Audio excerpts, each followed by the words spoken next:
They thought she was just a woman walking her dog. That was their first mistake, and in the world Kira Vance had lived in for the past 8 years, first mistakes had a way of becoming last ones. The trail cutting through Cascade Ridge State Park wasn't marked on most maps. It wound between Douglas firs so tall they blocked out the afternoon sun, leaving the path in a perpetual blue-gray shade that smelled of pine resin and damp earth. Kira had found it 3 months ago, on one of those mornings when she needed to move her body, just to remind herself she still had one.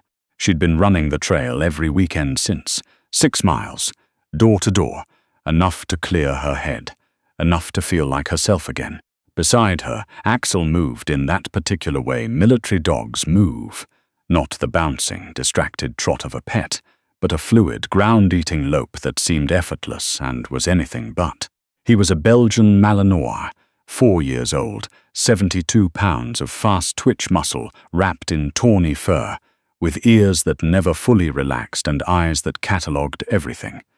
A scar ran along his left shoulder from a night in Helmand Province that neither of them talked about. Kira had put her hand over that wound in the dark 3 years ago, whispering to him in the dirt while waiting for the medevac. He'd made it. They'd both made it. That was the thing about Axel. He didn't need her to explain anything. He already knew. She heard them before she saw them. Not the sounds themselves. Voices carry strangely in dense forest, but the particular quality of silence that preceded them. Axel's ears went up. His lope slowed to a walk. That was enough. 3 men came around the bend in the trail, moving the wrong direction, toward her, not away from the trailhead. They were big. Not gym big, but the thicker, looser kind of big that came from physical work and didn't particularly care what it looked like. The one in front wore a red flannel shirt open over a grey thermal. The second had a shaved head and a beard grown past the point of grooming. The third was younger, maybe 25, with the kind of restless energy that suggested he'd never learned to be still. None of them were hikers. Their boots were wrong. Their hands were wrong. The way they spread slightly across the trail as they approached, not bunching together the way strangers do when passing on a narrow path, was very, very wrong. Kira didn't slow down. She didn't speed up. She kept her pace and watched them the way Axel watched them, without blinking.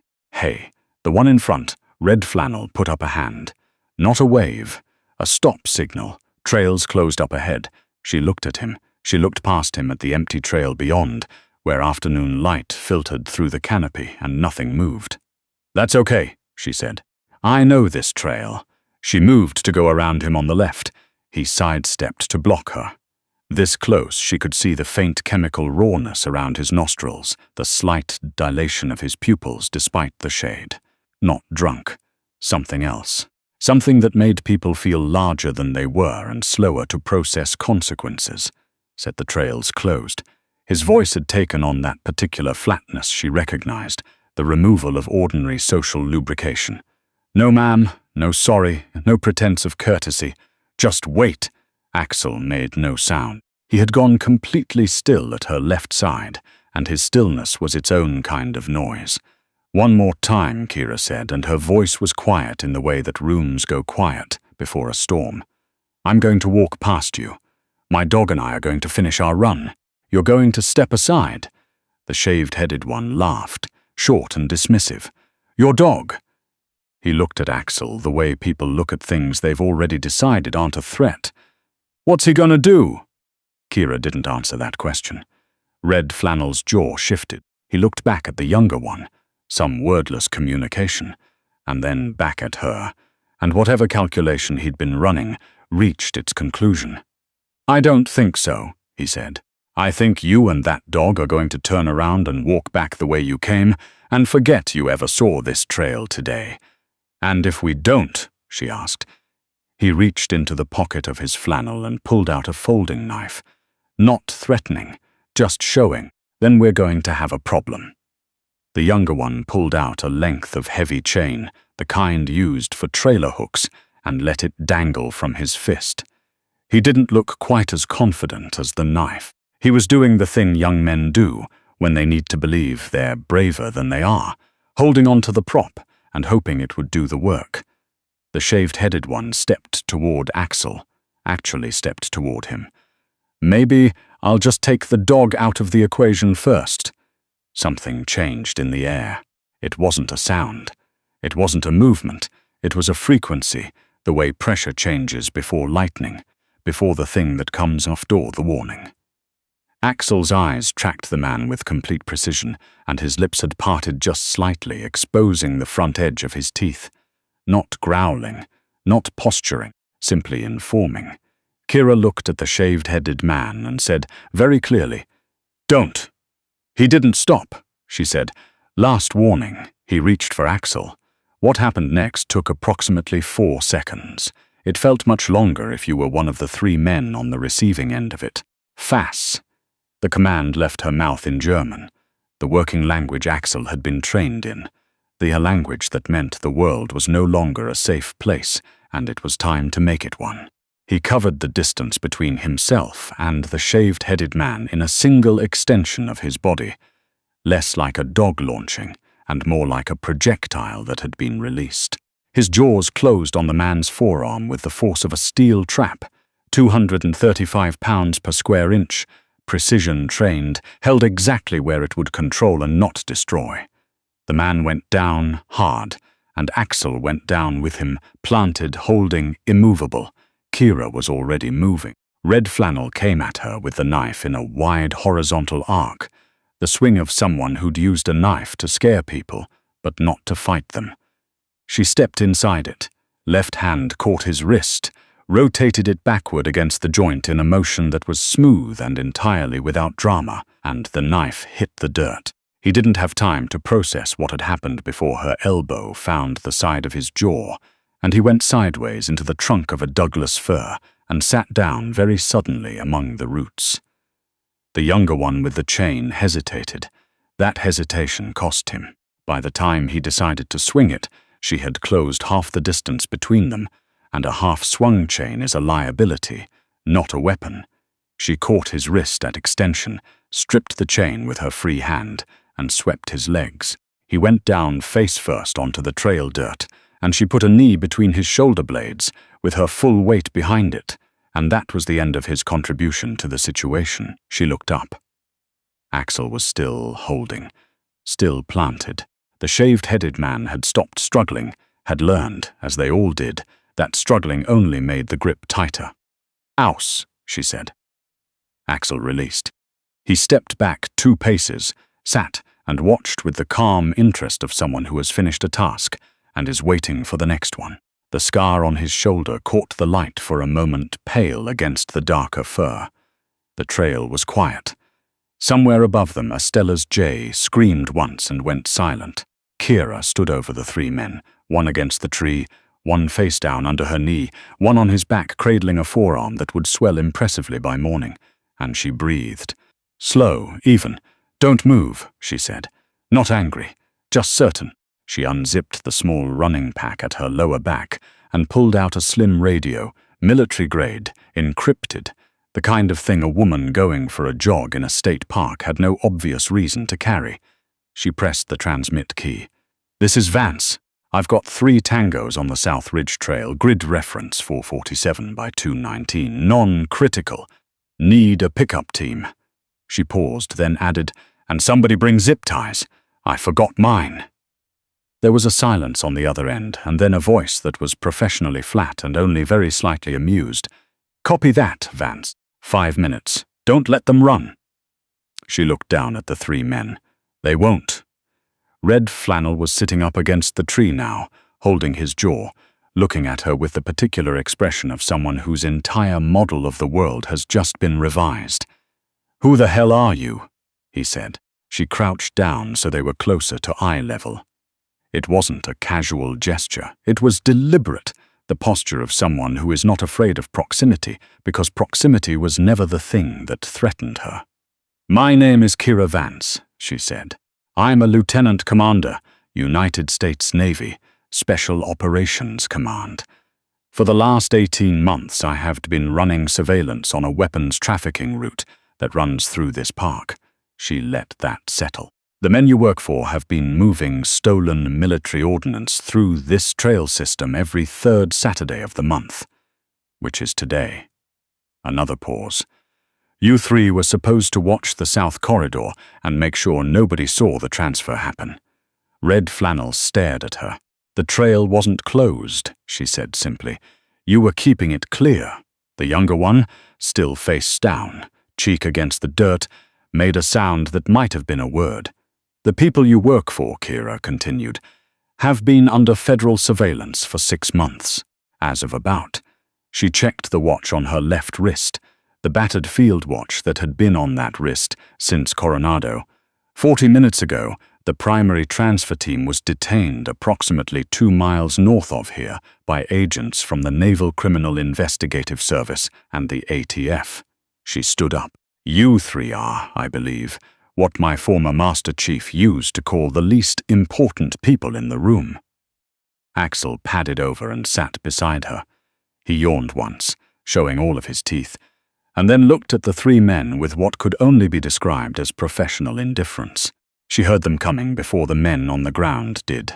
The soft compression of boots on packed earth, the cadenced sound of people moving fast but controlled. 4 figures in tactical gear emerged from the tree line on both sides of the trail, and the lead agent, a woman with a NCIS badge clipped to her vest, looked at the scene and then looked at Kira with an expression that was part assessment and part acknowledgement. Commander Vance. Agent Denise Harker had the kind of face that gave very little away, but her eyes said she'd been in enough fields to recognize competent work when she found it. I see you stayed busy. They went for the dog, Kira said. That seemed to be sufficient explanation. Harker glanced at Axel, who was now sitting with the geometric precision of a well-trained animal, and looked no more threatening than a garden statue. Then she looked at the 3 men on the ground, each in their various states of horizontal, and gave a short nod to the agents with her. Get them up! Process them at the staging point.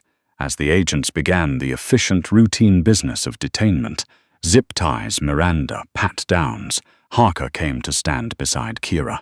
They both looked at the trail ahead, where the afternoon light was starting to shift toward the golden angle that meant evening was maybe 2 hours off. The transfer team is talking, Harker said. Faster than we expected. Apparently the prospect of federal trafficking charges in connection with stolen Javelin missiles focuses the mind. They usually do. NCIS wants a debrief at the field office tomorrow morning. 8 o'clock. I'll be there. Harker looked at Axel. He doing okay? Something in Kira's expression shifted. Not much, but the particular micro-relaxation that happened when the professional moment gave way to something personal. She put her hand on Axel's head, and his ears moved, that smallest acknowledgement that was better than any display. He's good, she said. He's always good. It was true. It had always been true. Through 14 months in theatre, through the night in Helmand where the world had gone sideways and everything that could go wrong did, through the long months of recovery and the longer months of readjustment, and the particular difficulty of learning how to be a person again in a world that didn't need her to be a weapon. Through all of it, Axel had been steady in the way that almost nothing else in her life had been steady. He didn't ask her to explain herself. He didn't require her to perform normalcy she didn't feel.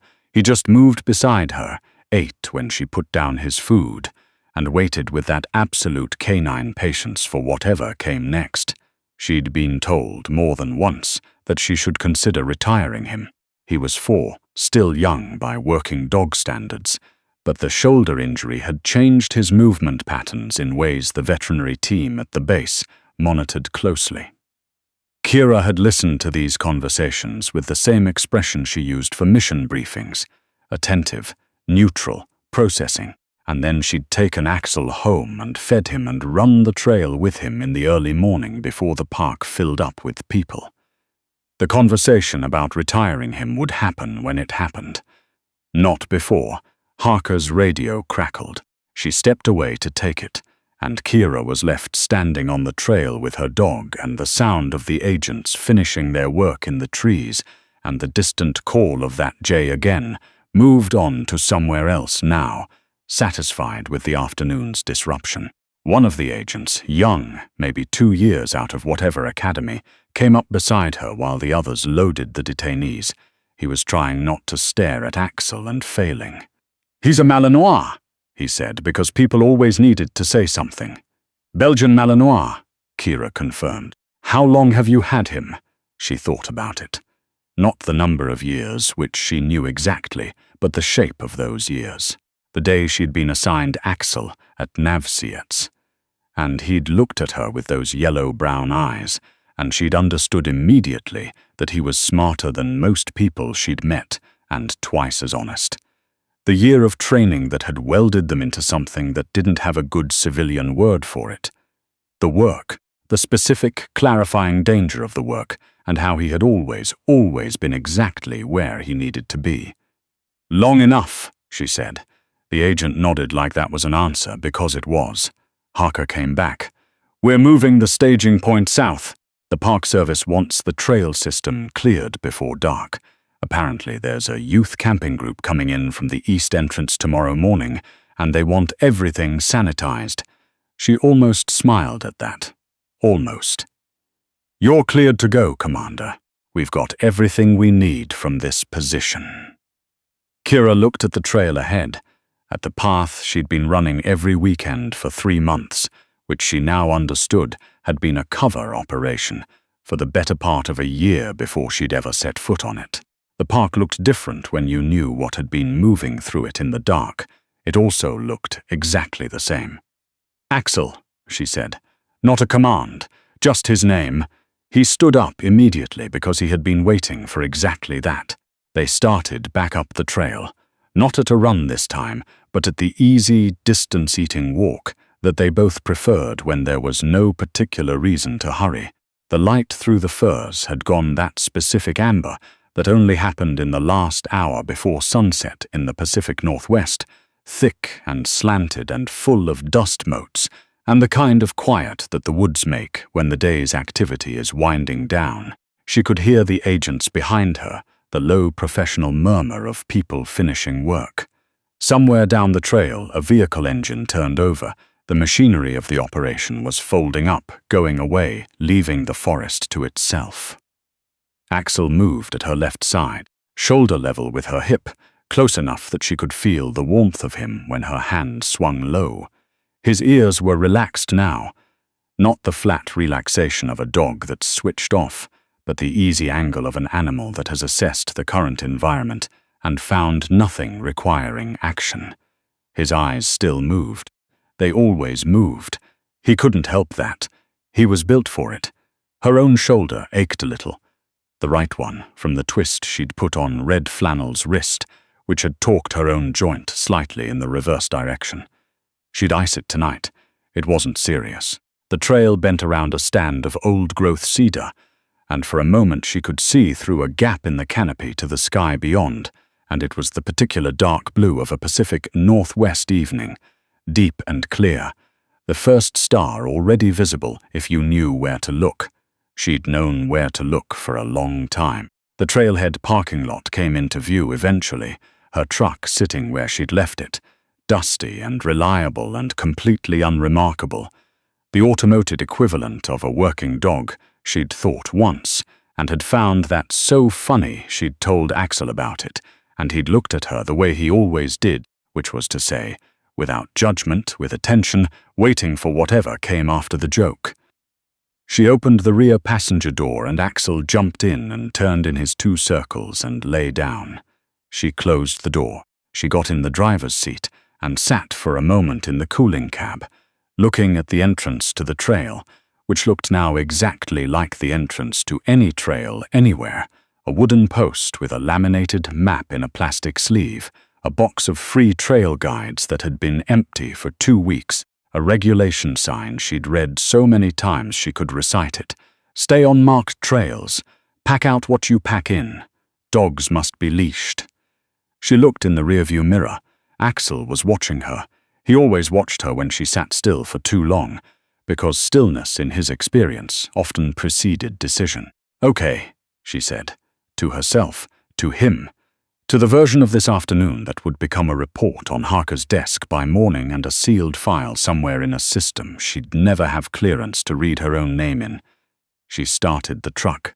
Axel laid his head on his paws and closed his eyes, because the work was done, and he trusted her completely with everything that came after. She pulled out of the lot and onto the county road, and the park disappeared behind them in the rear view, and the evening came on, and the stars came out one by one, and she drove home in the kind of quiet that isn't emptiness, but is the thing that fills in after something important has finished. Just a woman and her dog heading home at the end of the day. That was all they'd ever needed to be.